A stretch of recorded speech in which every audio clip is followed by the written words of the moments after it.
मित्रांनो, खरीप हंगाम 2025च्या धान बोनस संदर्भात महत्त्वाचे अपडेट घेऊन आलो आहे. तर मित्रांनो, आता शेतकऱ्यांना प्रश्न पडलेला आहे की हिवाळी अधिवेशनामध्ये धान बोनसचा कुठलाही टॉपिक रंगलेला नाही. त्या कारणास्तव धान बोनस यावर्षी सरसकट वितरित होणार का? किंवा धान बोनस नोंदणीकृत शेतकऱ्यांना वितरित होणार का? किंवा नोंदणी प्लस विक्री केलेल्या शेतकऱ्यांना वितरित होणार का?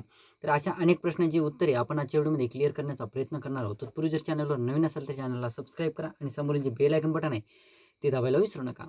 तर नमस्कार मित्रांनो, मी राजसुरेतर स्वागत आहे कृषी युट्यूब चॅनलमध्ये.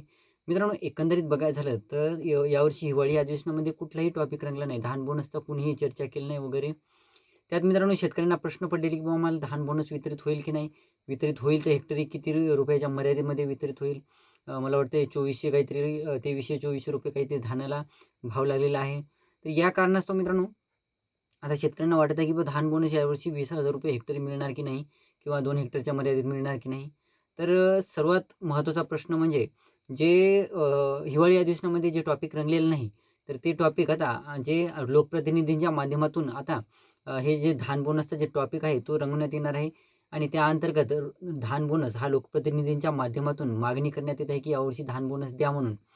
आणि त्यात मित्रांनो, धान बोनस यावर्षी वितरित जरी झाला तरीसुद्धा हा धान बोनस जवळपास गेल्या वर्षी काय झालेलं होतं, नोंदणी केलेल्या शेतकऱ्यांना सुद्धा धान बोनस वितरित झालेला होता आणि नोंदणी प्लस विक्री केलेल्या शेतकऱ्यांना सुद्धा धान बोनस वितरित झालेला होता. परंतु यावर्षी काय करणार आहेत माहिती का? यावर्षी कसं झाले, यावर्षी नोंदणी केलेल्या शेतकऱ्यांना धान बोनस वितरित होईल हे थोडे पॉसिबिलिटीज कमी आहेत. कारण की यावर्षी हिवाळी अधिवेशनात कुठलाही निर्णय घेण्यात आलेला नाही. तर मित्रांनो, ज्या शेतकऱ्यांनी नोंदणी प्लस विक्री केलेली आहे अशा शेतकऱ्यांना धान बोनस वितरित होणार आहे. होणार आहे म्हणजे अजून 99%च गॅरंटी आहे, 100% तर गॅरंटी नाही. कारण मित्रांनो, लोकप्रतिनिधींची मागणी आहे आणि ती मागणी पूर्ण झाल्यानंतरच हे धान बोनस शेतकऱ्यांना वितरित होईल.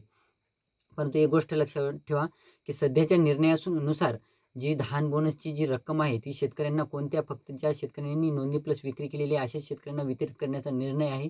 आणि ज्या शेतकऱ्यांनी फक्त नोंदणी केलेली आहे अशा शेतकऱ्यांना वितरित करण्यासाठी कुठलाही निर्णय नाही किंवा कुठलीही मागणी करण्यात येत नाही. सध्या सरसकटमध्ये शेतकरी बसतील की नाही हा देखील मोठा प्रश्न उभा राहिलेला आहे.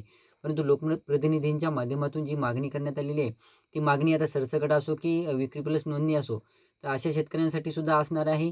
आणि जे नोंदणी केलेली आहेत अशा शेतकऱ्यांसाठी सुद्धा असणार आहे. परंतु जरी शासनातर्फे धान बोनसची रक्कम वितरित करण्याचं ठरलं तरीसुद्धा सध्या त्याच्या अपडेटनुसार जी धान बोनसची जी रक्कम आहे ती फक्त नोंदणी प्लस विक्री केलेल्या शेतकऱ्यांना वितरित होण्याचे चान्सेस आहेत.